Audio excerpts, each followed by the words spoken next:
Hello students, कैसे हैं आप सब। तो आज हम करने वाले हैं बजट, इस साल का बजट जो कि है 2025 से 26 का। तो लेटेस्ट बजट मैं आज आपको कराने वाली हूँ। आप किसी भी एग्जाम की तैयारी कर रहे हैं, चाहे यूपीएससी हो, चाहे स्टेट पीसीएस हो, या कोई भी टीचिंग एग्जाम, या आप इकोनॉमिक्स का कोई भी एग्जाम देने जा रहे हैं, तो आपके लिए ये बजट बहुत ज़्यादा पढ़ना रहेगा, आपके लिए ज़रूरी है।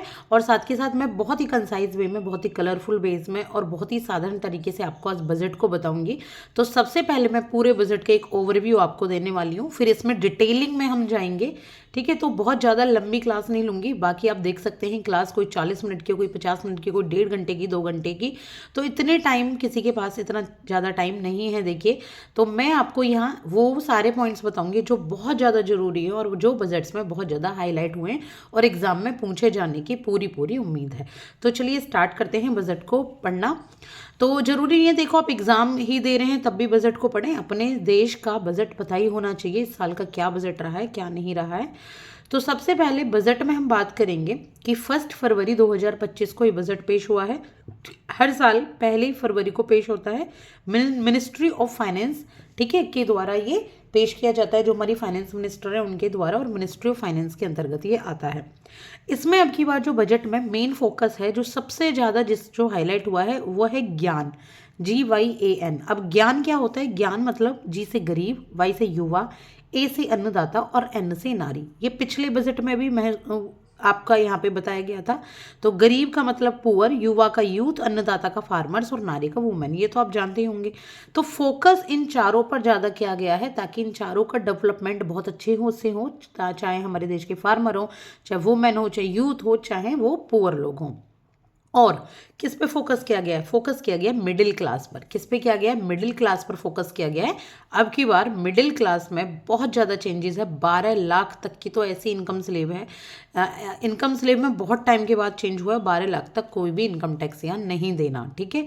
इनकम टैक्स स्लेब में बहुत सारे सालों के बाद चेंज आया है। तो चलिए स्टार्ट करें। अब थोड़ा सा बजट के बेसिक को समझना, पहले हिस्ट्री कह सकते हैं। ये देखिए, कॉन्स्टिट्यूशनल प्रोविजन क्या है बजट के, पहले हम वो जानेंगे। तो अकॉर्डिंग टू आर्टिकल 266, ये है हमारे कॉन्स्टिट्यूशन का आर्टिकल 266, जो कहता है कि जो पार्लियामेंट में से अप्रूवल चाहिए होता है। अगर आपको कंसोलिडेटेड फंड ऑफ इंडिया से कोई भी फंड निकालना है, किसी चीज़ पर खर्च करना है, तो आपको यहाँ पार्लियामेंट की इजाज़त लेनी होती है। अब फंड जो होते हैं, कंसोलिडेटेड फंड मतलब कंसोलिडेटेड और कंटिजेंसी, दो प्रकार के फंड होते हैं। कंसोलिडेटेड में जो आपका रुपया आया और रुपया जाएगा वो होता है, जो आपके खर्चों के लिए होता है, पेंशन के लिए होता है, जो पहले से ही प्री प्लान्ड है। लेकिन कंटिजेंसी फंड होता है इमरजेंसी फंड। मान लीजिए कहीं आपदा आ गई, बाढ़ आ गई है, सूखा पड़ गया है, कहीं पे भूकंप आ गया है, इमरजेंसी में कहीं पे कुछ चीज़ चुकानी है, तो इसके लिए कंटिजेंसी फंड होता है। तो बजट से क्या मतलब है? कंसोलिडेटेड फंड का मतलब है बजट से कंसोलिडेटेड फंड को ही खर्च किया जाता है बजट में, और इसमें जो पैसा आता है वो भी कंसोलिडेटेड फंड ऑफ इंडिया में ही जमा होता है।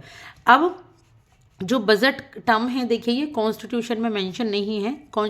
कॉन्स्टिट्यूशन में इसको एनुअल फाइनेंशियल स्टेटमेंट के नाम से जाना गया है। और जो आर्टिकल हैं 112 से 117, 112 से 117 के, वो डील करते हैं जितनी भी फाइनेंशियल मैटर्स हैं कॉन्स्टिट्यूशन के।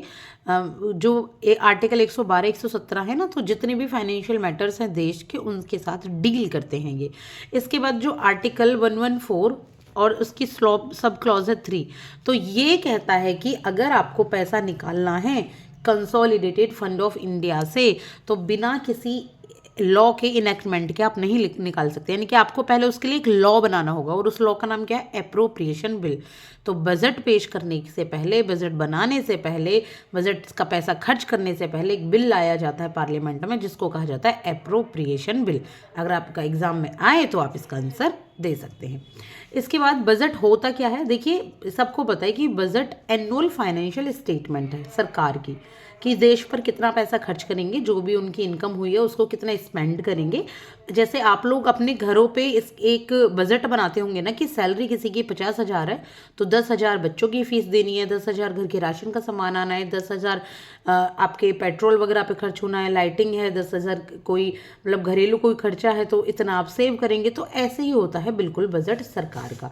तो सरकार के पास जो पैसा आता है, जो पैसा सरकार को खर्च करना है, सरकार उसका एक बजट पेश करती है, जो कि पूरे आपकी देश की जनता को पता होना चाहिए, क्योंकि देश की जनता ही तो भर रही है ना एक तरीके से, जो पैसा सरकार को दे रही है इनकम टैक्स के थ्रू, डायरेक्ट इनडायरेक्ट टैक्स के थ्रू, जीएसटी के थ्रू। तो गवर्नमेंट जनता को बताती है भाई हम ये करेंगे। अब ये थोड़ी ना आप अपने घर की बात सबको बता रहे हो कि हम ये इस तरीके खर्चे, लेकिन आप अपने फैमिली मेम्बर्स को तो बताते हो ना कि इस तरीके से खर्चा करेंगे। तो ऐसे ही गवर्नमेंट के फैमिली मेम्बर्स कौन है?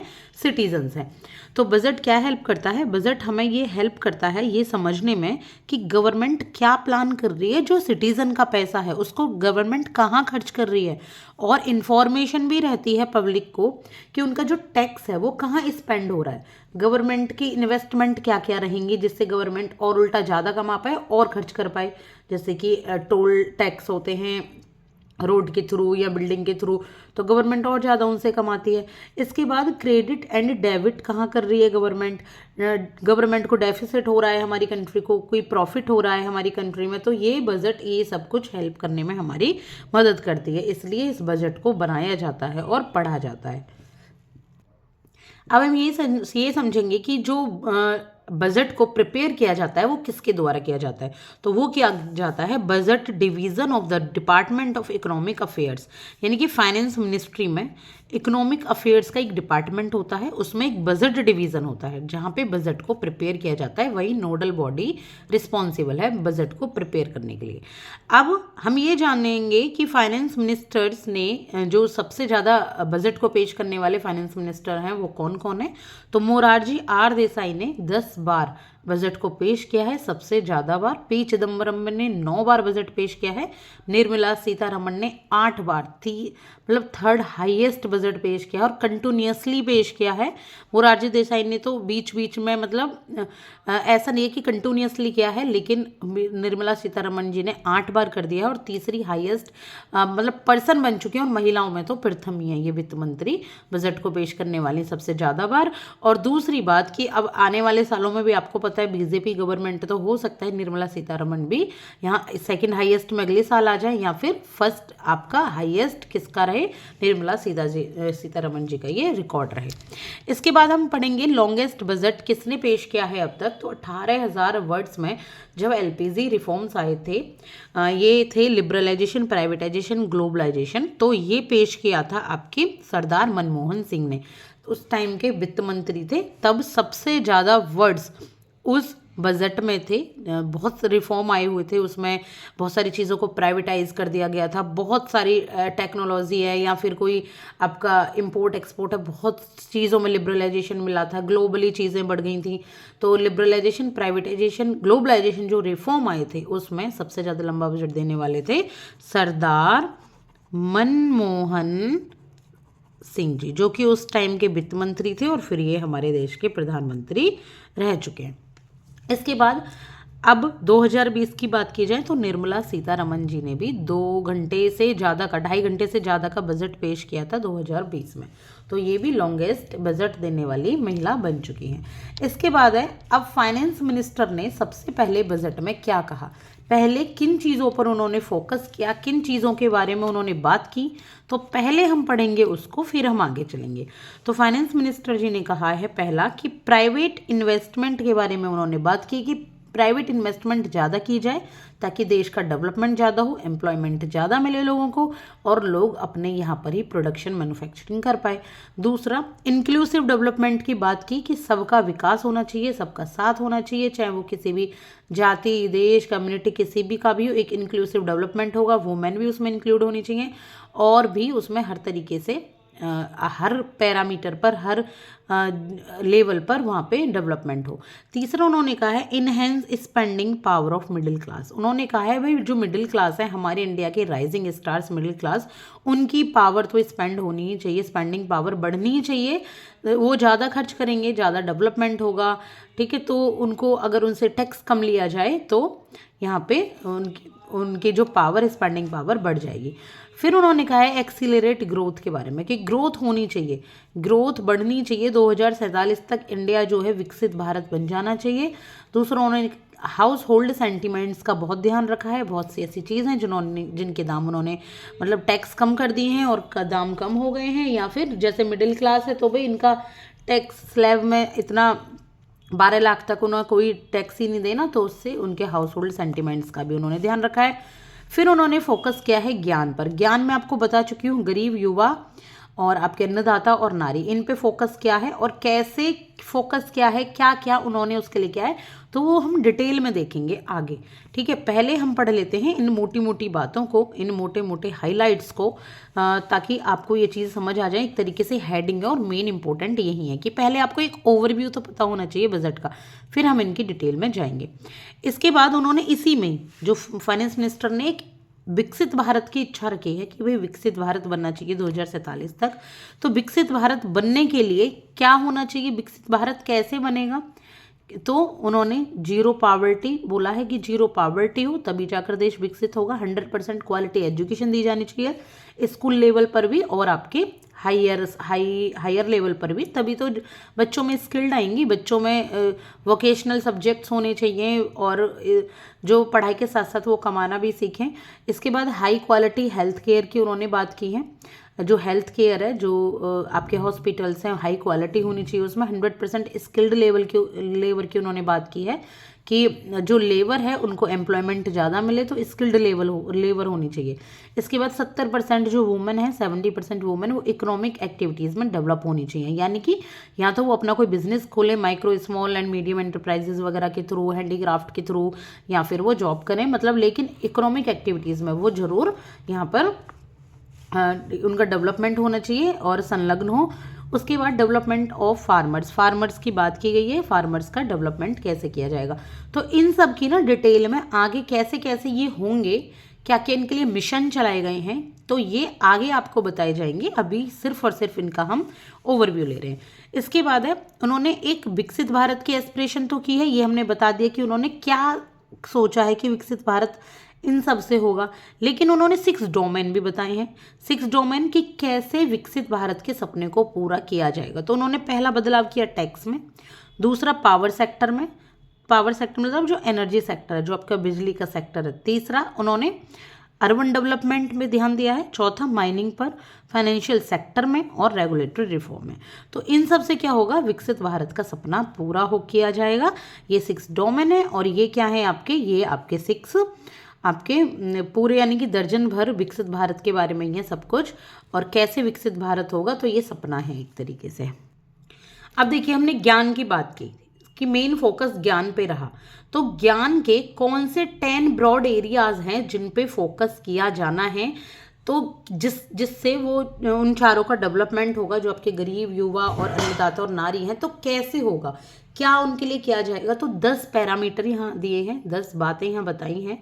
तो सबसे पहले एग्रीकल्चरल ग्रोथ की जाएगी, जिससे क्या होगा, अन्नदाता को फायदा होगा। रूरल प्रॉस्पेरिटी पे ध्यान दिया जाएगा। इंक्लूसिव ग्रोथ की जाएगी, मैन्युफैक्चरिंग को बूस्ट किया जाएगा, यानी कि अपने देश में ही ज़्यादा से ज़्यादा आपका मेड इन इंडिया प्रोडक्ट हो। एमएसएमईज को सपोर्ट किया जाएगा, जो आपके माइक्रो स्मॉल मीडियम एंटरप्राइजेज हैं उनकी भी लिमिट बढ़ा दी गई हैं, उनके टर्नओवर की लिमिट बढ़ाई है, उनके इन्वेस्टमेंट की लिमिट बढ़ाई गई हैं। और आपका जो एम्प्लॉयमेंट है उसका भी यहाँ पर एम्प्लॉयमेंट पर भी ध्यान दिया जाएगा। एम्प्लॉयमेंट के लिए कौन कौन सी स्कीम चलाई गई हैं वो आपको बताई जाएंगी अभी। और प्यूपिल इकोनॉमिक एंड इनोवेशन पर भी यहाँ ध्यान दिया जाएगा, उन पर इन्वेस्टमेंट किया गया है गवर्नमेंट के द्वारा। और जो एनर्जी सप्लाईज होती हैं उनको सिक्योर करने पे काम दिया जाएगा और एक्सपोर्ट को प्रमोट करने पे ध्यान दिया जाएगा। और इनोवेशन को नर्चर यानी कि इनोवेशन को बढ़ावा दिया जाएगा। तो कैसे दिया जाएगा, हमने कह तो दिया जाएगा, तो उसके लिए कुछ आउटलेज हैं, कुछ इन्होंने खर्चे किए हैं इस चीज़ के ऊपर, बहुत सारे कुछ मिशन चलाए हैं। तो उन सब के थ्रू ये 10 ब्रॉड एरिया फोकस किए जाएंगे। तो ये है मेरा ओवरव्यू अभी बजट के बारे में। बजट बहुत बड़ा सब्जेक्ट है, इसमें तो अभी रुपीज़ कहाँ से आता है, कहाँ गवर्नमेंट का खर्च होगा, कितनी कितनी स्कीम उन्होंने चलाई है, तो सब मैं आपको पढ़ाने वाली हूँ। लेकिन ये फर्स्ट पार्ट है बजट का, सेकंड पार्ट मैं अपलोड कर दूंगी। प्लीज़ कमेंट सेक्शन में कमेंट कीजिएगा कि आपको इसका सेकंड पार्ट चाहिए डिटेल में, जिसमें एग्रीकल्चर ग्रोथ होगी कैसे, कौन सी स्कीम उसके लिए चलाई गई है, जैसे पीएम धन धान्य योजना चलाई गई है, कौन से मिशन चलाए गए हैं, क्या क्रेडिट चलाया गया, तो ये सब मैं आपको नेक्स्ट पार्ट में बता दूंगी। बजट पार्ट 1 ये होगा, बजट पार्ट 2 में मैं सारी चीज़ों को डिटेल करके बताऊंगी। हो सकता है 3 पार्ट में आए, लेकिन इसी तरीके से छोटी छोटी क्लासेस आपको मिलेंगी 10 से 15 मिनट की, जो आप आसानी से समझ पाएंगे, बोरियत भी नहीं होगी आपको। और आप चाहें तो इनके हैंड रिटन नोट्स की फॉर्म में इन्हें आप अपनी नोटबुक पे भी लिख सकते हैं। अगर आप इनके फ़ोटो चाहिए तो मेरे व्हाट्सअप चैनल पर आप जाए, स्टडी रिलेटेड ओनली 20 के नाम से ही व्हाट्सअप चैनल है, तो वहाँ से आपको ये आपको नोट्स मिल जाएंगे। ठीक है, मुझे कमेंट कर दीजिएगा एक कमेंट सेक्शन में, मैं आपको नोट्स प्रोवाइड कर दूंगी। आई होप क्लास पसंद आई होगी। अगर आप इकोनॉमिक्स के स्टूडेंट हैं तो प्लीज़ क्लास को सब्सक्राइब कीजिएगा। इकोनॉमिक्स की बहुत सी क्लासेस अवेलेबल हैं यहाँ पर, पल्स अरिहंत की भी है और हैंड रिटन नोट्स के थ्रू भी है। और मैं यहाँ पर वो भी कराती हूँ आपको, जितने भी प्रीवियस ईयर क्वेश्चन या MCQs प्रैक्टिस क्वेश्चन है। अगर आप टीचिंग एग्जाम के एक्सपीरियंस है तो भी प्लीज़ सब्सक्राइब कीजिएगा चैनल को, आपको बहुत फ़ायदा होगा। Thank you so much.